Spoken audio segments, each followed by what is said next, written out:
خیلی‌ها از من میپرسن که از کجا بفهمم که بچه‌م توی چی استعداد داره و وقتی فهمیدم چطور میتونم استعدادشو پرورش بدم. اگه دغدغه تو هم هست این ویدیو رو تا آخر نگاه کن. سلام، من سارا قزبهی‌ام، ارشد روانشناسی شناختی خوندم و اینجا نکاتی رو بهتون میگم که به رشد شناختی هیجانی بچه‌ها کمک میکنه. اگر با کودک در ارتباط هستی کانالم سابسکرایب کن تا ویدیوهامو از دست ندی. اول از همه دوست دارم این موضوع براتون جا بیفته که استعداد چیز ذاتی و ثابت نیست. مثل یه دونه‌ای میمونه که اگر در خاک درست کاشته بشه و در زمانهای مناسب بهش رسیدگی بشه رشد میکنه. و اینکه اینجوری هم نیست که بگیم بعضی از بچه‌ها با استعدادن، بعضی از بچه‌ها بی استعداد. تحقیقات جدید علوم اعصاب نشون داده که مغز هر کودک از نظر اتصالات بین نواحی مختلف الگوی منحصر به فردی داره و این تفاوت‌های مغزی زمینه‌ساز انواع استعدادهاست. افراد مختلف نظریه‌های متفاوتی در رابطه با هوش و استعداد دارن که یکی از معروف‌تریناش نظریه گاردنره و میگه که ما 8 نوع هوش داریم و هر بچه ترکیب خاص خودشو داره. مثلا یه بچه ممکنه هوش زبانی کلامی بالایی داشته باشه، یعنی اینکه زود حرف افتاده، قشنگ حرف میزنه، عاشق داستان تعریف کردنه. یه بچه دیگه نه، ممکنه خوب حرف نزنه ولی هوش منطقی ریاضی خوبی داره، عاشق اینه که ازش سوالای ریاضی بپرسید، بازی فکری انجام بده. بعضی از بچه‌ها هم هستن که هوش تصویری فضایی خوبی دارن، یعنی وقتی نقاشی میکشن همه چیزو با جزئیات میکشن، عاشق اینن که با لگو طرح‌های جدید بسازن، تجسم فضایی خوبی دارن. اما از طرفی بچه‌هایی هم هستن که اصلا این بازی نشستنی رو دوست ندارن و هوش جنبشی بدنی بالایی دارن. اینجور بچه‌ها توی رقص، ژیمناستیک و فوتبال عملکرد خیلی خوب دارن. بعضی از بچه‌ها با موسیقی میونه خوبی دارن و هوش موسیقیایی بالایی دارن، یعنی توی درک ریتم، حفظ آهنگ و ساز زدن قوی عمل میکنن.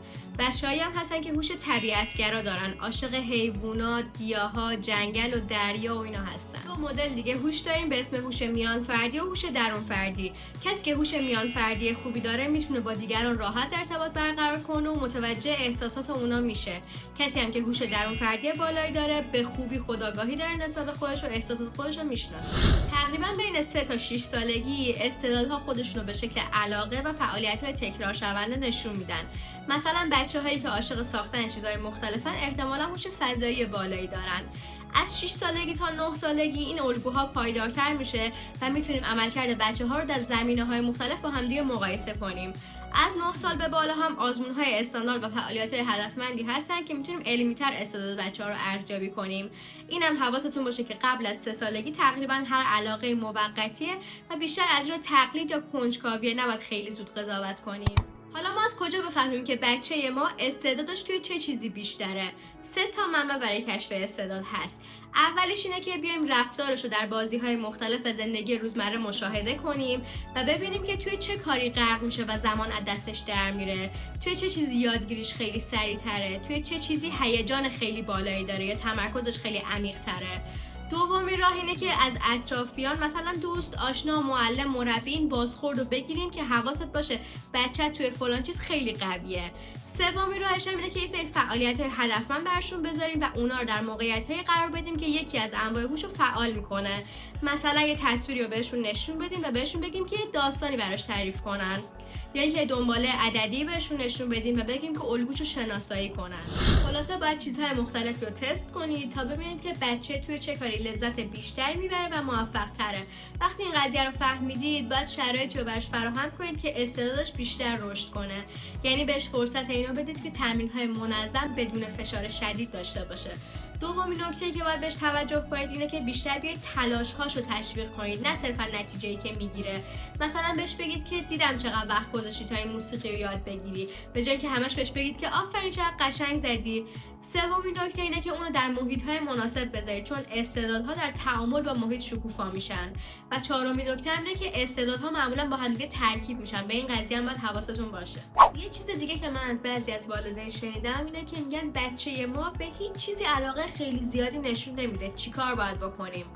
اول از همه این موضوع رو بدونید که این نشونه بی‌استعدادی نیست، چند تا دلیل میتونه داشته باشه. یه دلیلش میتونه این باشه که بچه هنوز تجربه کافی نداره.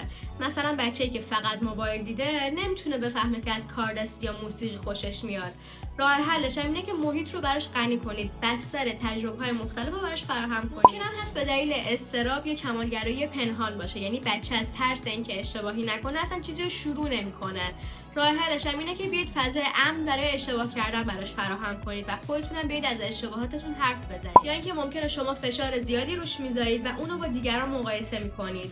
راه حلش اینه که بیاید تاکید کنید روی اینکه هدف ما فعلا کشف کردن و لذت بردنه و هدف ما موفقیت نیست. و در آخر بازم روی این نکته تاکید میکنم که استعداد مثل دونه است. اگه زود قضاوت کنیم یا ضمیرش رو محدود کنیم رشد نمیکنه.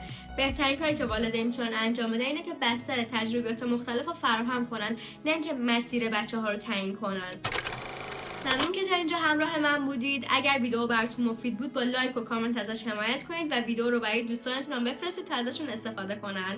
تا ویدیو بعدی، خدا نگهدارتون.